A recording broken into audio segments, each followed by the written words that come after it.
Hello, everybody. Welcome back to the second Undefined podcast episode. I'm super excited with how the first podcast was received.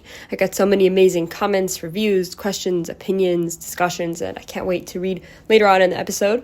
But for now, we're starting our main show, the main segment, and that is the downfall of Android UI.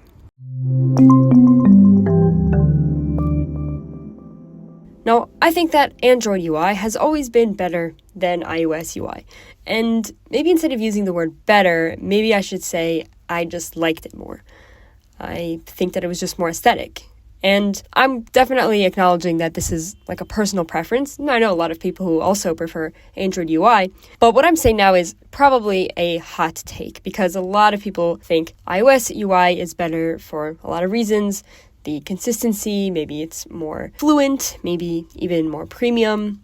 And these are all valid arguments. I'm not trying to disprove any of these. It's just, in my personal opinion, I like Android UI.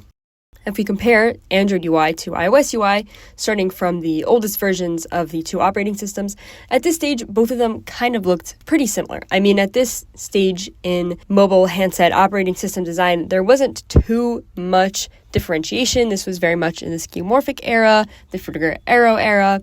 The concept of UI design for mobile operating systems was just starting, and in my videos, this is sort of what I call the primitive era of Android UI design. And this era is probably where, in my opinion, iOS gets the closest to actually beating Android's UI.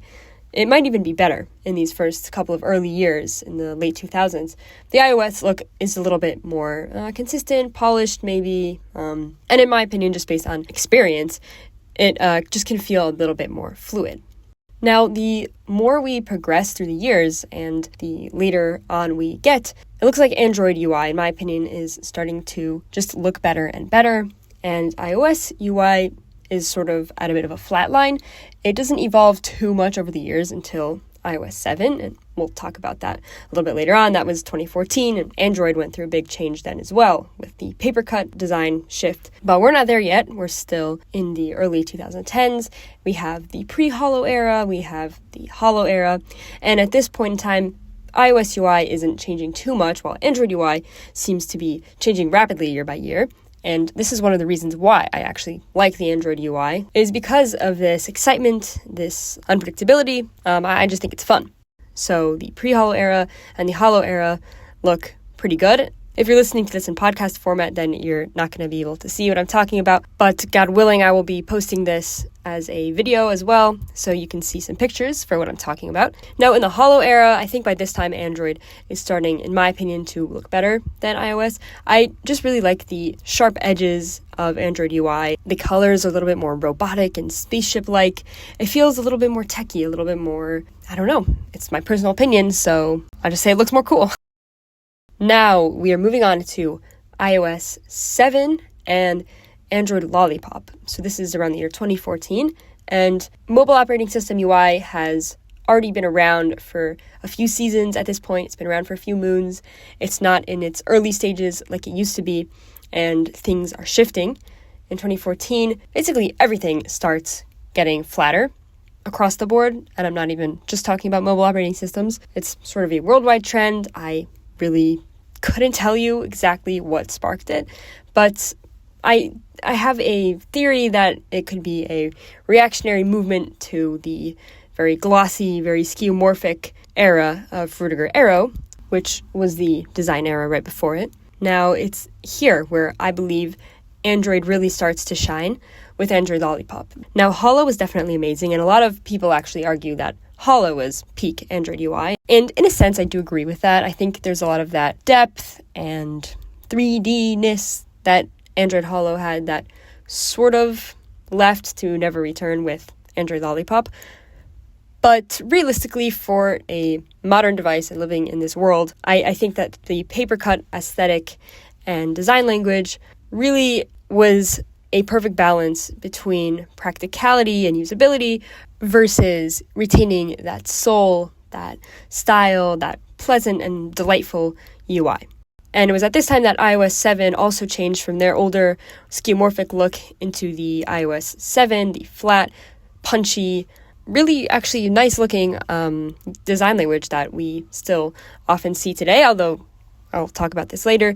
They are sort of changing their UI design language nowadays. Apple is doing some interesting things with UI nowadays. So is Android, and we're going to get there. Now, we are back in 2014 and 2015, and at this point I can say that although iOS 7 does look really good, I believe that Android Lollipop really takes the cake, no pun intended. Got those dessert names here. Okay. Really takes the cake in this era.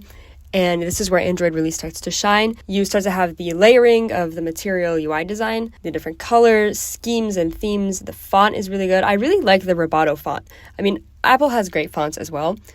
But in contrast to Google's fonts nowadays, especially, Roboto is just a very nice font. It has that little bit of playfulness, that robotic sort of name even, shows its digital sort of vibe. But at the same time, it was respectable, it was clean, it was easy to read, practical. I'm a fan of Roboto. Anyway, side tangent. So we go through the papercut era, and it starts out pretty intense. Like, it really looks like when you're using your phone, you're using something that was made out of paper. And over the years, it sort of becomes less intense. The paper theme sort of starts to fade away into more of just a digital sort of look, less shadows. The dimensions seem to sort of flatten out. And at this time, Android is pretty much Material UI themed. And this is like 2016 is too early. 2017, 2018, 2019 era. So I call this the no-nonsense era. And obviously the beginning of the no-nonsense era was a little bit more paper-cutty, because that was sort of the transition time between the two design languages. And then towards the later 2010s, the beginning of the 2020s, then the design language starts to become more digital, more minimal, less shadows, and it starts to become more rounded. Now, at this time, both of the operating systems are in a very seasoned, more mature stage, and we see that both of them have sort of peaked in practicality and usability, but the look is sort of no frills. It's very utilitarian. In iOS, this era I call the no-nonsense era. In Android, I think I call it the no-frills era, or maybe it's like the other way around. Really, I should just consolidate that into one era. But when I say those words in this podcast episode, I'm meaning them interchangeably. So it was at this era, too, that I still think that Android looked better than iOS. And yeah, it could totally be my personal taste, but I really like the look of the Material design.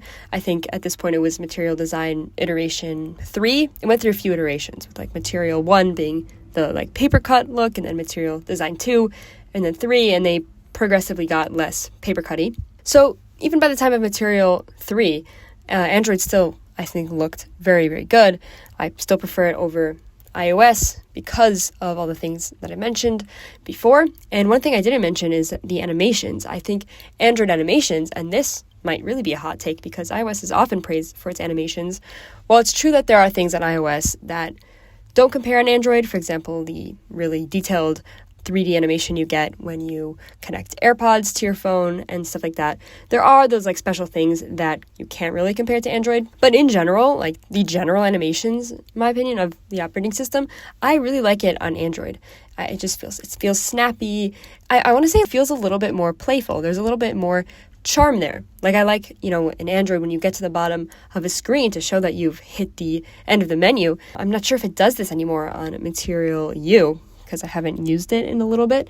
But on the older versions of Android, I know just a couple years ago, the bottom of the screen would show a sort of bubble kind of thing to indicate to the user that you've reached the end of the menu. And it was just stuff like that, little embellishments throughout the animations, throughout the operating system that was just cute. I even think the mascot of the operating system, the Android, that just shows the charm, the sort of the fun of the operating system. And obviously, of course, I forgot to mention this before, the dessert naming scheme really, really adds to this flavor, again, no pun intended, of the operating system, where it just infuses a little bit of fun, some soul, some charm into the operating system and makes it more delightful, more pleasant. This is really a blend of UX and UI right now. We're talking about the user experience, the psychology of how the user feels, and how it feels to use the product, and how that is influenced by how the products are designed, how they're named, and how they are, I guess, even marketed. You have the Bugdroid mascot. We're going strong. Android is sort of in a mature era. It's the early 2020s. The operating system looks good. in my opinion, it still is better than iOS in many ways. And like I said before, I prefer the look of it. So where does everything go downhill? You saw the title of the episode. Then you know that, in my opinion, Android UI has been through a decline, a downfall, if you will, and a rather steep one at that. So I think I'm entering into controversial territory right now in terms of UI people, Android people, phone people. I don't know, this may be a hot take. I do know for sure that a lot of people agree with me on this, that I actually quite dislike Material You. It feels like they are taking away a lot of what made Android such a pleasant experience. The colors are wonky. I think the weird fonts are just a little ugly, a little bizarre. I think everything just feels a little on the nose. It's a little too, I don't want to say babyish, but playful in a simple, dare I even say, almost insulting kind of way. I just feel like it kind of got dumbed down. There's less customization, despite the fact that they're trying to sell it as more personable, more customizable. It's actually, I think it's the opposite. I think you could do more. Before with Android in terms of the UI design, and related, Google seems to be getting rid of other customization options having to do with Android, besides the aesthetic of the UI. Like, there's less options for sideloading, for rooting, for things that you can do with the actual operating system itself, besides just what you could do in the UI.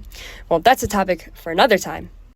So in my opinion, the downfall of Android UI started with Material You. And now there's Material Design Expressive, and really it just keeps kind of getting worse. And I'm just sort of waiting and holding tight for this era of Android UI design to come to a close, because, as we know, as we see from Android's history, from the primitive era to the pre-holo era to the holo era to the paper cut to the no frills, and then to the Material You, Android goes through phases, and every 2 or 3 years there's just another design language. So I'm kind of holding tight and waiting for this design language to be over. But for now, I'm actually using iOS because I think at this point in time, this isn't the only reason I'm on iOS, but one of the reasons is that I think iOS actually just looks better than Android at this point. And this is the first time that I'm saying that in a while. I think Material You is just really kind of a downgrade. And on a deeper level, I think it takes out a lot of the reason why people like Android so much in the first place. Like, if people want a phone that is very fluid and easy to use, but also doesn't let the user have so much control and kind of feels a little bit locked down, then there was iOS for that. There's iPhone for that. And that's a totally valid thing to want in a phone. There's a lot of things I love about iOS, and some of those things included, and that's a great option. But that's iOS's niche. I think that Android just had a different niche, and that was more techie people who wanted something a little bit more customizable, something you could fiddle more with, do more with. It just has that sort of connotation, has that vibe, and it felt a little bit more fun, a little bit more, I don't know, it's hard to even describe, but it kind of felt more like Pebble, if you guys are familiar with the company Pebble, in that it's like, it feels like it doesn't really insult your intelligence too much. Not to say that iOS does, but Android in the past for sure didn't. Material You, however, it's a whole different story, and at this point, I actually think the iOS design is better. Now, that's not to say that Material You is all bad. I definitely don't want to say that, and I don't want to put any hate on Google or Android or anything in this episode. I really like Google as a brand. I really like Android. The Pixel phones are amazing. I just, noticed something, and I wanted to sort of put my ideas out there, put my thoughts out there. It's all subjective, obviously, and it doesn't lessen my liking of Google or Android. Now, that being said, and this isn't the main topic of today's episode, but it definitely factors in, is I don't think iOS UI nowadays is all that good either. Rather, I would say that both of them aren't so great right now, and iOS, in my opinion, is just the preferred option. If you take a look at the iOS UI, now Apple's done something strange as well, and they've given the UI sort of a mini overhaul when it really wasn't necessary. There's a lot of theories for why they did this. Some say it was a way to distract the public from their sort of flop with AI, and they were using the excitement and distraction of the new design language as a cover-up, if you will, a sort of cover-up. But I will say that their new design language and overhaul does feel just kind of bizarre, a little bit un-Apple, a little bit strange. First of all, it's not very consistent across the operating system. There are some things that have the new glass, refracted light, bubbly, reflective, I guess, kind of look. It seems like it's sort of a nod to Frutiger Aero. I think there's a possibility they decided to do it like that on purpose because they know that there's a little bit of a comeback with Frutiger Aero, a grassroots sort of nostalgia for the aesthetic, for the design language. And so maybe they're playing into that a little bit. I'm going to make a future episode about the quote-unquote comeback of Frutiger Aero, whether it's a good thing, a bad thing, if it's going to happen.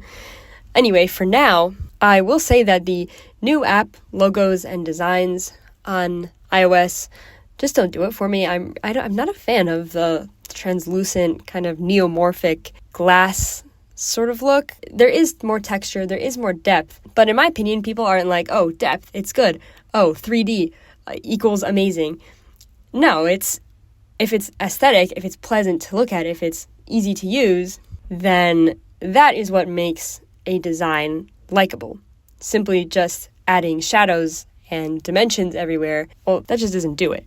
And it seems like this new version of iOS, it has the shadows, it has the overlapping textures, it has even more of a skeuomorphic vibe. I mean, if you take a look at the new camera application icon, but it has all of the factors that me and a lot of other people talk about in terms of the good old days and earlier design languages and Frutiger Aero and nostalgia for that. But if the use factor is missing, if the cohesive and consistent factor is missing, then it really doesn't matter too much. It's not those specific traits that we're all striving for, that we're all craving for. It's the whole holistic experience of using that operating system. And iOS 26 feels a little bit inconsistent. Some menus have the new look, and then some apps don't, and some other menus don't, and some app icons have undergone the design transformation. But then when you open the app, the actual interior of the app looks the exact same as it did before, literally since 2014, since the iOS 7 redesign. And it just feels a little bit inconsistent, a little half-baked. Maybe I'm just complaining too much, but it feels a little bit weird to me. It seems like we're in a little bit of a low point in mobile operating system UI design, and it's probably just a little dip that we're going to get out of soon, and hopefully there will be new styles and designs to come that are even better. Another thing about iOS 26 is that all of the added textures and shadows and just stuff seems to kind of slow down some older systems, can make things a little bit more choppy, which is also not a good thing. At the end of the day, it's not all about UI, it is about UX, and what makes a good UI, a pleasant UI, is one that doesn't sacrifice usability for aesthetics, because then just look at a picture of it, right? The fact that it's a UI means it also has to have good animations and it flows well. And not to say that iOS 26 is bad in any way. It's obviously a great operating system. It's iOS. I mean, it's hard to mess up iOS. It's very solid. But I'm just being a nitpicky podcast person right now and just giving my opinions. It feels like we're in a very interesting era of mobile UI design right now. I don't know where we're going next. Maybe it'll be good enough to get me using Android as my main device. But in general, I feel like there's really only two things on the market right now. There's Android and there's iOS. And when both of those options just aren't really doing it for me, I can only think of inventing my own thing, making my own operating system, my own UI, my own phone that has UI that is pleasant, that is easy to use, that's playful and fun, but also practical. A phone whose operating system and UI doesn't insult the user, that can allow for some customizability, some control. It doesn't try and be like iOS, doesn't try to fill iOS's niche. iOS already is filling that niche very well on the market. It seems like there's an open spot on the market where the old Android used to be. And I feel like if someone could just fill that spot, and it's I'm daydreaming right now, but to make my own phone, my own operating system, and right now in the modern day, what Android used to be, but to make very practical, very usable phones in terms of UX and UI, I just think there honestly is a market for that. If I had the funds, I would definitely be on that right now. I feel like I'm doing this in every episode, like trying to just invent a product. So I hope you guys enjoyed this segment on the downfall of Android UI. Now let's move on to the next segment of the podcast. It's time for the rebrand roundup. Here are the logo and package changes and redesigns that have happened since the last episode. The Google logos have recently gone through a little bit of an overhaul where, there's been several iterations of Google logo overhauls. They've been pretty consistent for a while with the original logos. And then in 2020, they all rebranded to have the same 4 colors, where they all sort of look very similar. There are a few memes you can find about that, and people have very strong opinions on what they think of this era of icons. And this is how they have been for the past couple years, up until quite recently, where just a few weeks ago, Google actually has given them all a gradient to sort of design, sort of look, instead of the color block look, where the colors were separate. They took the red, the yellow, the blue, and the green and sort of blurred it, and it sort of created just a gradient. So now all the icons have a rainbow sort of gradient instead of the old color block look. Google has stated that part of their reasoning was to change the icons in accordance with the change of their operating system to feature AI more. And as AI features and influence increase on the actual operating system, they wanted the UI and the icons to follow suit and sort of reflect that trend and that vibe. So do with that what you will. I guess this is the future of Android for now. Personally, I don't hate the look. Like, it's not objectively bad. Just the fact that all of the logos kind of look the same. Like, if you take the original Android logos when they came out, not even when they came out, but even with something like Papercut, or even with something like Material Design 2, and then you look at them now, it's almost like they all have their individuality, like, taken out of them. Now let's see what some of you guys had to say on the matter. All of these comments are taken from a community post that I posted on YouTube a few days ago. Smoosh14 says, "The new ones are so much better than the old ones, which felt outdated and Android Oreo coded." Ollie BL says, "I'm not exactly sure what to think about the gradients, but I do think that they clash with the current Material UI design, as the latter is so focused on solid colors. They do seem like they fit some other Android interfaces better, like the One UI by Samsung." Good call, Ollie BL. I tend to agree with you. NormoxD says, "I hate both the current and new logos. Give back the Papercut icons." Of course, I had to respond with, "I think I'm with you on that." Now let's move on to our next logo change. This one's actually also a packaging design change, and this is Lay's Chips. Their new logo is a little bit flatter, a little bit less Frutiger arrow, and in general, the design of the logo and the packaging itself looks a little bit healthier. Now, apparently this is part of a new Lay's initiative of trying to make the brand look a little bit more healthy. This sort of seems to follow what Fruit Roll-Up did, what Fruit by the Foot did, what Lunchables did. This is sort of a trope that I've seen in the past couple of years where snack food companies try and rebrand in order to make their products look more healthy. I'm not sure if there's an actual ingredient change with this new Lay's design. I do know that Lay's are still probably not healthy. And I actually think this whole trend of snack food brands trying to look more healthy is a little bit silly and at worst a little bit insidious, honestly. So while the new design isn't bad, the new logo isn't bad, I do prefer the old logo in the old packaging, in my opinion. I didn't actually post about the Lay's, so I don't have any user comments about that, but I'd like to hear your guys' opinions, so comment below what you think of the Lay's redesign. Now it's time for the last part of the show, where I'll be reading some reviews, opinions, discussions, and comments on my previous podcast episode, as well as just emails and suggestions that I get. There's some pretty cool insights coming up. On the topic of my previous podcast, where I discussed fitness trackers in 2025 and the potential gap in the market, as well as what Fitbit used to be as a brand, we have User Silent Storm 2008. It says Fitbit was bought by Google to eliminate competition. It's a dead brand, and everything is focused on the Pixel line now. I just bought a replacement Charge 6 because I had the 5, and the chargers and bands are the same. I want to move off of Fitbit before they completely die, but the Smart Wake feature is the best thing about the watch for me. There are plenty more comments agreeing that Fitbit has sort of lost its mojo and that they were looking to switch to other brands. Now I'll highlight a pretty cool email that I received from someone called Ethan J. He brings up some pretty interesting points that could potentially make future podcast episodes, videos, articles. He says, you were talking about how one upside to fitness trackers is how they gamify tasks in fitness, like for example, the adventures and stuff which Fitbit had, and how it was a big part of Wii Fit and the Wii in general. I did make a video about the Wii, the values of the Wii, how it gamified fitness and relaxation, and I did get into this a little bit. Ethan also mentions apps that also gamify drinking water. He then discusses, and I'm not going to quote this one verbatim, the idea of jingles and their influence on brands and marketing. I don't know if this is where he was going, but personally I associate jingles with UI sounds, for example, startup and shutdown noises, as well as other system sounds like ringtones, certain alarms, and other things like that.